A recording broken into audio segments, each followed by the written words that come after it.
Okay, what is going on, guys? So, let's see, where am I? Okay, so I'm sharing the screen. All right, sick. So I hooked up a new webcam on top of my second monitor. So that's going to be showing the code for right now. Yeah, so this is going to be the first video on the how to build a text prediction feature in ASP.NET. I talked about it in my last video, if you saw that or not, but basically, this is what I, well, this is generally what I built at my internship this summer. One of the features of the website that I'm building is a text prediction feature that is going to help you when you make searches. Um, at work, we're using .NET. I'm going to do it in .NET Core for this video. It's just a little, it's just some of the stuff will be um, a little easier, a little nicer. .NET Core is just nice, so that's what we're going to be using. It's pretty much it's going to be similar, and I don't think we'll run into any issues. But we're going to be walking through it in this video. So let me show you the project I have set up right now. So what you're seeing is just the only things I've done to the project file, which is just an ASP.NET Core web application, MVC, and we're going to be using Entity Framework. So this is just showing that I've had it. I already connected it to my local SQL Server Express instance running on my computer. So I have it connected to the database already. I didn't want to show that because that's just some backend stuff that really does not pertain to the text prediction implementation. So I just needed a way for right now to be able to save data. So you can create new search query, and this is not how it's going to be used for text prediction. I just want to show that it's working. So Stephen is making the text prediction work. Author Stephen. Okay. So it saves it to the database, and this is just out of the box scaffolding based off the model class. So jumping into the Visual Studio project, let me close that here. Excuse me. So we're in the search controller. This is just the controller I made based off of my search model class. And then this is what I based my initial migration off of in the NuGet package manager console. So this is my search class, search model that I'm basing I scaffolded my controller off of. The only thing I really needed out of this for the sake of this video series is really just a way to store searches that are going to be used to make the n-grams. So yeah, let me go back to my search controller here. So I haven't touched anything in here. This is just straight up like, controller, add new, controller, just like that based off the model class. So yeah, so this is just to get you guys up to speed on how it's set up. So connect to a database and then scaffold a new controller based off the model class, and you'll be up to speed in the video so far. I'm not going to show that in the video because that'll be a little out of scope of this project. But yeah, so I'm basing this all off of this paper I wrote up for what I did at work. But so I'm going to try to go in order of what I wrote up here. So the first step to making the text prediction work is going to be getting the data. So how I get the data is basically going to be from um, a search box on some view. So that's the first thing we have to do. So let's go ahead and go into the views, and then our views for the search controller. So let's jump into the index view here. So as you can see, we're all based off.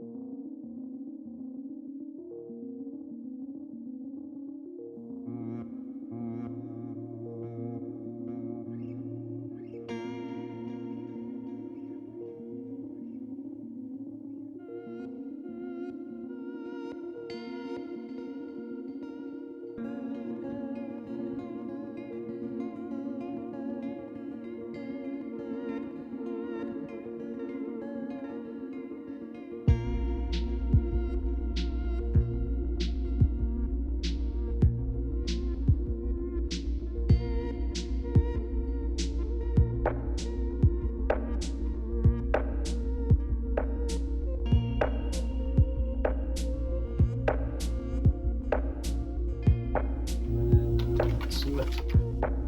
I tell you what I don't want to do is that way, but that's fine. So, all right, so we got we got the submit button, so you can't miss it now.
Going on. So yeah, as you saw in the programming montage thing, hopefully that came out decent. I don't know, probably not, but let me pull up the project.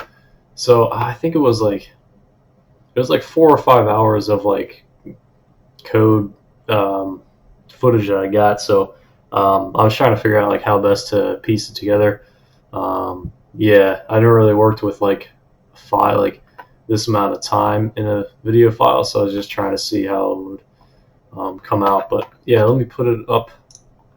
Let me share my screen here.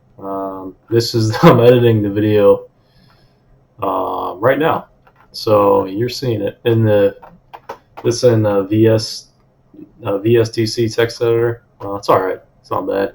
It's a little buggy, but it's free, so I mean, you can't complain there. Yeah, let me pull up Visual Studio,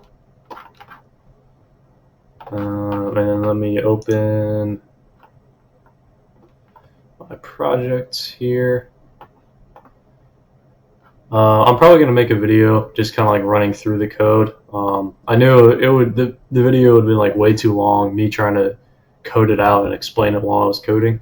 That would have taken forever. So I might make a video explaining kind of like the pieces of how it works functionally, because you probably saw honestly like 30% of the code in like the actual like in this video probably.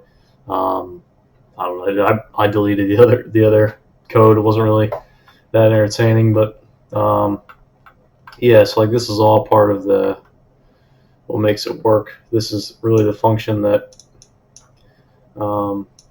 like this function here. I don't think was shown in the video of like how the n-gram is actually created. So I have that in my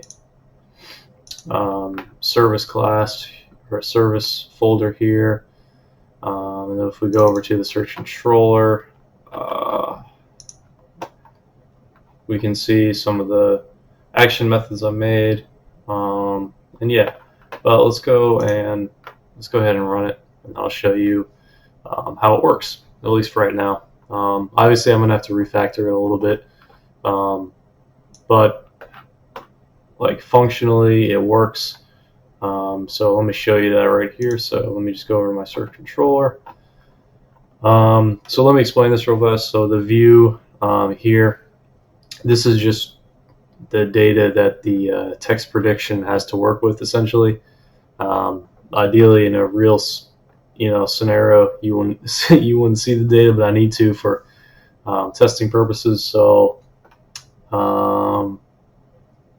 yeah, let's go ahead, and then if I start typing my name, as you'll see, it suggests to me my name there, and then if I hit space, it'll suggest me the last name. So that's good. That's what we want. If I type in like n grams text, so that'll be good there. If I type in like text, the next word is prediction. That's what we want. Let's see. So if I type in like the word new, it should suggest me information like it does. If I type in ASP, see you get two options there, kind of ASP.NET. If I type in space, ASP.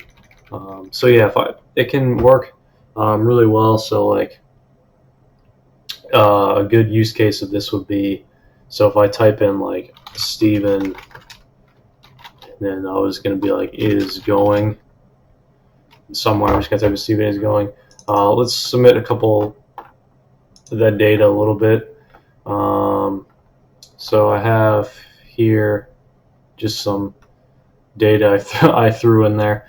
But yeah, so we have Steven is right there. So if I type in on the text prediction, so the next word is, see that pops up good. And that is what we would want to see. So let me just type in another word. So if I have more, so you kind of get the idea of how it works right now.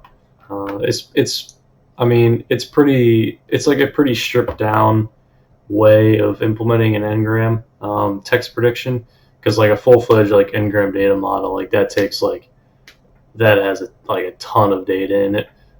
So the way this one kind of works, how I built it is it's going to be based off your searches, and then you can, the more you search for something, like the more it's going to recognize it.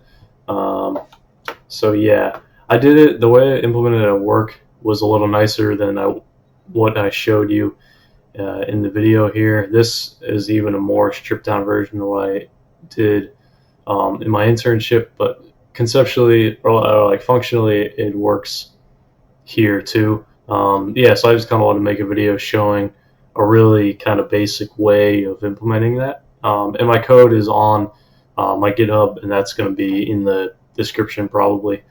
So you can download the project, check it out for yourself, modify it, and improve it. Give me suggestions. I'm pretty new to this. Like I just started working on this text prediction thing like a couple weeks ago, so it's pretty new to the project. So yeah, I'd love to hear any suggestions, and I'm still working on it too.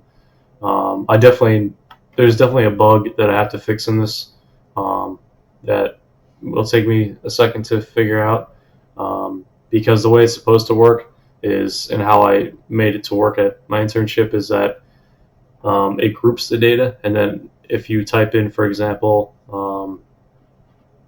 like you saw, like if I type in Steven is, let's say Steven is going, or like my last name is Steven Samuelson, if I have more occurrences of Steven Samuelson, it should suggest to me my last name in that, but it looked like it seemed to be suggesting Steven is there. So if I type in Steven is, well, we see that, let's see, how many occurrences do we have? So Steven is, let's see, we have one occurrence, oops, 1, 2, 3, unless I missed one. And Steven Samuelson is 1, 2, 3. So 3 and 3 actually. So let's go ahead and type in Steven Samuelson, and then let's type in that data there. Let's go ahead and refresh, and then it should suggest to me my last name there. And you can see it's not, which is nuts, which is a little bit of a bug. It seems like, yeah, so that's like, interesting. And if I type in, yeah, I mean, that's, yeah, so, huh, that's really interesting.